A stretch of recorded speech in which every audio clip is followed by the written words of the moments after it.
Assalamualaikum warahmatullahi wabarakatuh. Yang saya hormati Bapak Wali Kota Sulu Salam, Bapak yang mewakili Bapak Dandim 0118 Sulu Salam beserta istri dan mewakili. Yang saya hormati Ketua Bayangkari Cabang Sulu Salam beserta pengurus.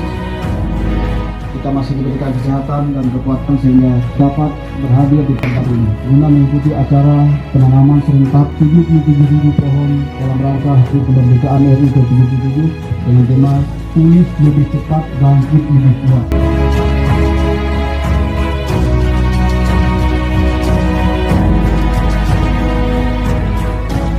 Saya berharap pohon-pohon yang kita tanam ini nantinya kita rawat dengan baik, tidak sia-sia. Apa yang kita bangun ini mereka betul-betul menjadi nilai positif, bukan hanya penghitungannya saja, tapi juga bisa kita nikmati karena kita tanam itu pohon-pohon yang produktif.